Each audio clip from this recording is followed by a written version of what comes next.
শরীরের এই ৭টি জায়গা চেষ্টা করুন না ছোঁয়ার।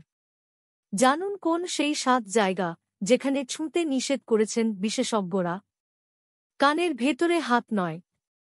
আঙুল দিয়ে তো কান খোঁচাবেনই না, এমনকি কানের ভিতর অন্য কিছু দিয়েও খোঁচানোর চেষ্টা করবেন না। কারণ একটু এদিক সেদিক হলেই খোঁচা লেগে কানের ভিতরের পাতলা পর্দা ছিঁড়ে যেতে পারে। সতর্ক করে দিয়েছেন কেক স্কুল অফ মেডিসিনের অধ্যাপক, মাথা ও ঘাড় সার্জারি বিশেষজ্ঞ জন কে নিপার্কো। অযথা গালে হাত দেবেন না। সাবান বা ফেসওয়াশ দিয়ে মুখ ধোয়া বা ক্রিম মাখার সময়টুকু ছাড়া পারতপক্ষে গালে হাত না দেওয়াই ভালো। কারণ হাতে শুধু জীবাণুই নয়, তেলও থাকে। বারবার গালে বা কপালে হাত দিলে ত্বকের ছিদ্রপথ আঙুলে থাকা তেলের কারণে বন্ধ হয়ে বিপত্তি ঘটতে পারে। ঘাম মোছা বা মুখ পরিষ্কারের জন্য প্রতিদিন পরিষ্কার রুমাল ব্যবহার করুন। এমনটাই পরামর্শ দিয়েছেন হেলথ ডার্মাটোলজির উপদেষ্টা আনন্দ নাসির। পশ্চাৎ দেশ চুলকাবেন না। বুড়া কৃমির কারণে মলদার চুলকালে অনেকেই খোঁটাখুঁটি করেন। তা না করাই ভালো। অপ্রয়োজনে মলদারে হাত দিলে হিতে বিপরীত হতে পারে। কারণ এই মলদার শুধু সংবেদনশীলই নয়, নানাবিধ ক্ষতিকারক ব্যাকটেরিয়ারও আঁতুঘর। খোঁটাখুঁটি করলে আঙুল থেকেই ব্যাকটেরিয়া শরীরের অন্যত্র চলে যেতে পারে। সতর্ক করেছেন ডাক্তার জারেড ডব্লিউ কেলিন। কোন সময় মলদারে হাত দিলে ততক্ষণাৎ ভালো করে সাবান দিয়ে হাত পরিষ্কার করতে ভুলবেন না। চোখেও হাত নয়।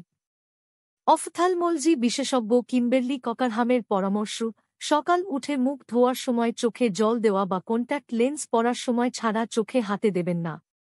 হাতে যে জীবাণু থাকে তা সহজেই চোখে চলে যাবে। কখনো চোখে হাত দেওয়ার প্রয়োজন পড়লে হাত ধুয়ে তবেই হাত দিন। খালি হাত মুখে নয়। যখন তখন মুখে হাত দেবেন না।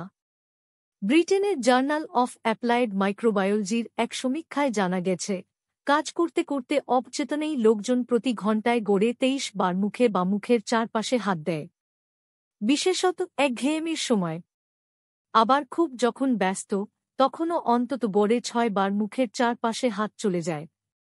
আঙুল থেকে মুখের অভ্যন্তরে জীবাণু চলে যায়। নাসারন্ধ্রে হাত দেবেন না। নাক, কান ও গলার রোগীদের উপর গবেষণা চালিয়ে একটি রিপোর্ট প্রকাশ করে ইনফেকশন কন্ট্রোল অ্যান্ড হসপিটাল এপিডেমায়োলজি। তাতে দাবি করা হয়, যারা খালি হাতে নাক খোঁটেন তাদের নাসারন্ধ্রে স্টেফাইলোককাস ওরিয়াস ব্যাকটেরিয়ার উপস্থিতি 50% বেড়ে যায়। নখের নিচের ত্বক। অনেক ক্ষতিকারক ব্যাকটেরিয়ার আঁতুড়ঘর হল নখের ঠিক নিচে ত্বক লাগোয়া অংশ, বিশেষত পায়ের নখের। নখের নিচে জমে থাকা ময়লার সঙ্গে ব্যাকটেরিয়াও বাসা বাঁধে। তাই খালি হাতে নখের ময়লা না খুঁটে ব্রাশজাতীয় কিছু দিয়ে পরিষ্কার করাই ভালো। একই কারণে দাঁতেও নখ কাটবেন না। নখ বড় রাখলে ব্যাকটেরিয়ার সংখ্যাও বাড়বে। তাই নখ বাড়তে না দিয়ে কেটে ফেলাই বুদ্ধিমানের কাজ বলে মনে করেন ব্রিটিশ ডার্মাটোলজিস্ট ডেভিড ডে বেরকের।